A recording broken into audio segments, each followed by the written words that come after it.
अस्सलाम वालेकुम students, hope you are doing well. Accounting circle के चैनल के ऊपर खुशामदीद।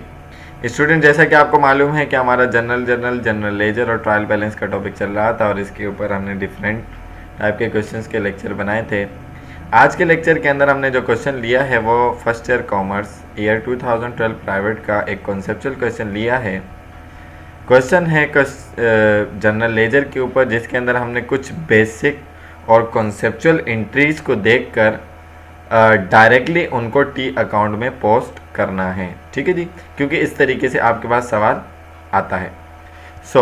वीडियो पूरी देखने से पहले मेरे चैनल को सब्सक्राइब करें और वीडियो को ज़्यादा से ज़्यादा शेयर करें, ताकि जिन बच्चों को कन्फ्यूजन होती है तो वो आसानी से कॉन्सेप्ट समझ सकें। क्वेश्चन में आपको कह रहा है, mister Hamza started business on April 1, 2012 in the name of Hamza land company. ठीक है ना, इस नाम से वो बिजनेस स्टार्ट कर रहे हैं। मिस्टर हमजा इन्वेस्टेड कैश, अप्रैल 2 को इन्वेस्ट कर रहे हैं cash 1 lakh in the business. तो इसका मतलब कितने अकाउंट अपीयर हुए यहाँ पर? एक इन्वेस्टेड, इन्वेस्टमेंट को बोलते हैं कैपिटल, जो ओनर इन्वेस्टमेंट करता है उसको कहते हैं कैपिटल, और दूसरा अकाउंट कैश। इसका मतलब इन दोनों का टी अकाउंट बनेगा। अप्रैल 6 की ज़रा अच्छे से समझिएगा। परचेज लैंड, आपने लैंड खरीदी, एक account, and a small office building, और एक स्मॉल ऑफिस बिल्डिंग खरीदी, 2 एसेट हो गए। एट अ टोटल प्राइस, इन दोनों की टोटल प्राइस कितनी है? 97,500। ठीक हो गया। ऑफ विच, जिसमें से यानी कि 97,500 में से 64,000 वॉज एप्लीकेबल टू लैंड, 64,000 की लैंड है, and rupees 33,500 to the building, और 33,500 की बिल्डिंग है। ठीक है, और टोटल मिलाकर बनता है 97,500। अब आपने एसेट खरीदा, पेमेंट भी करनी है।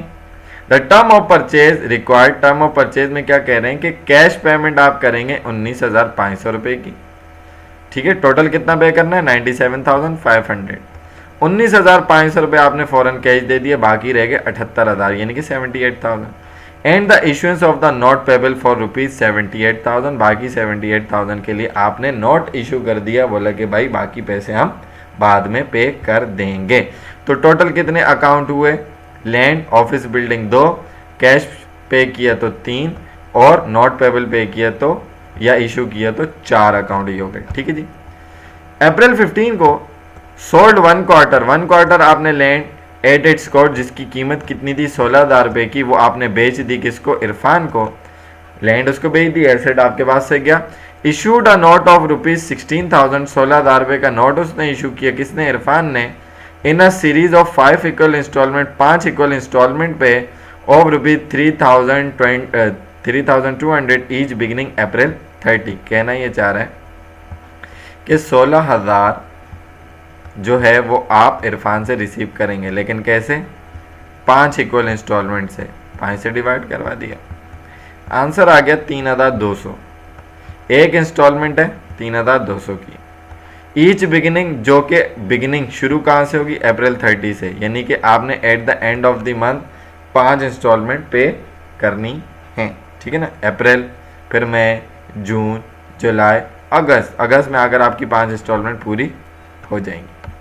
कितने अकाउंट आए? सर लैंड सोल्ड की एक अकाउंट लैंड का आया, और इंस्टॉलमेंट आपने पे करना है तो नोट्स पेबल या नोट रिसीवेबल, सॉरी इरफान के लिए नोट पेबल होगा, आप हमजा हैं तो आपके लिए नोट रिसीवेबल होगा, क्योंकि आपने उससे कलेक्शन करनी है। अप्रैल 30 को रिसीव रुपीज 3,200 फर्स्ट इंस्टॉलमेंट। तो हमने क्या बात की थी कि एक इंस्टॉलमेंट कितने की? 3,200 रुपये की। इरफान से आपने पहली इंस्टॉलमेंट रिसीव कर ली। तो रिक्वायर्ड में एग्जामिनर आपको कह रहा है कि पोस्ट द अबव ट्रांजैक्शन, कि ये जितनी भी ट्रांजैक्शन है इनको डायरेक्टली लेजर यानी कि टी अकाउंट में पोस्ट करें। तो आखिरी अकाउंट में आपके पास रिसीव 3,200 कैश रिसीव किया एक अकाउंट, और इंस्टॉलमेंट का तो नॉट रिसीवेबल आपका, उसकी लायबिलिटी इरफान की कम कर देंगे। इसको पुट करते हैं डायरेक्टली लेजर अकाउंट्स के अंदर। Hamza land company general ledger, सबसे पहले आपके पास कैश आ रहा है। कैश आपका कैपिटल की वजह से 1 लाख का क्या हो रहा है? डेबिट हो रहा है। ठीक है ना, कैश डेबिट, कैपिटल क्रेडिट की एंट्री बनेगी। ठीक हो गया। उसके बाद कैपिटल, साथ साथ कैपिटल का बनाए तो कैपिटल जो है वो कैश की वजह से सर क्रेडिट हो रहा है। ठीक है ना। नेक्स्ट आपके पास जो अगला सवाल, अगली एंट्री है उसमें लैंड आपने खरीदी और ऑफिस बिल्डिंग, तो लैंड और ऑफिस बिल्डिंग दोनों डेबिट हुए, ठीक है जी। और आपने पेमेंट की तो कैश क्रेडिट हुआ और नॉट पेबल लायबिलिटी बढ़ गई तो क्रेडिट हुआ। तो इसका मतलब आपका कैश क्रेडिट हो रहा है 19,500 से फिक्स एसिड्स की वजह से। लैंड आपकी कैश और नॉट पेबल की वजह से 64,000 की थी, डेबिट हो रही है। और बिल्डिंग कैश और नॉट पेबल की वजह से 33,500 की डेबिट हो रही है। और चौथा अकाउंट आपका जो प्रिपेयर हुआ वो नोट्स पेबल का था, जो कि फिक्स एसेट यानी कि लैंड और बिल्डिंग की वजह से क्रेडिट हो रही है 78,000 रुपीज़ की, ठीक है जी। उसके बाद आपने थर्ड ट्रांजैक्शन के अंदर देखा कि आपने एक क्वार्टर लैंड बेची है 16,000 रुपये की और उससे पैसे लेने के बदले में नॉट इशू के, यानी कि अभी पैसे लिए नहीं है। तो आपकी एंट्री बनी land debit, land credit, not receivable debit. तो नॉट रिसीवेबल आपका 16,000 का लैंड की वजह से डेबिट हुआ, जबकि लैंड आपकी नॉट रिसीवेबल की वजह से क्रेडिट हो गई, ठीक है जी। लास्ट ट्रांजैक्शन की अगर मैं बात करूं तो आपने इरफान से कैश रिसीव कर लिया पहली इंस्टॉलमेंट के बदले में, तो कैश डेबिट हो गया और नॉट रिसीवेबल क्रेडिट हो गया। तो अप्रैल 30 को कैश डेबिट हुआ 3,200 पहली इंस्टॉलमेंट, और नॉट रिसीवेबल आप उसका उधार कम करेंगे क्रेडिट कैश की वजह से। तो आपकी तमाम ट्रांजैक्शन रिकॉर्ड हो गई। टोटल कैश 1,03,200 आया, आपने दोनों साइड आमने सामने लिख दिया। टोटल कैश गया कितना 19,500, आपने माइनस किया तो बड़ी साइड के नीचे बैलेंस बीडी 83,700, छोटी साइड के ऊपर 83,700 बच गया। कैपिटल 1 लाख था, जो बड़ी अमाउंट वो आमने सामने दोनों जगह, balance BD credit side, balance CD debit side. Land आपकी 64,000 की थी, जिसमें से 16 आपने बेच दी, माइनस किया तो 48,000 की बच गई, balance BD debit side, balance CD credit side. Building आपने 33,500 की खरीदी, ना बेची ना कुछ हुआ, तो जो बड़ी साइड वो दोनों साइड, बड़ी साइड के नीचे सेम वही बैलेंस, बैलेंस बीडी, और छोटी साइड के ऊपर बैलेंस सीडी। नोट्स पेबल यानी कि लाइबिलिटी 78,000 की थी, इस मंथ आपने कुछ पे नहीं किया तो इतनी लाइबिलिटी रही। तो ओपनिंग यानी कि बैलेंस बीडी आपका क्रेडिट और balance CD debit.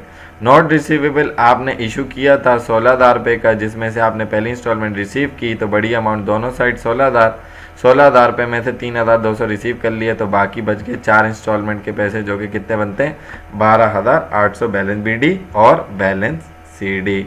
So I hope कि ये डायरेक्टली टी अकाउंट बनाना आपको आ गया होगा।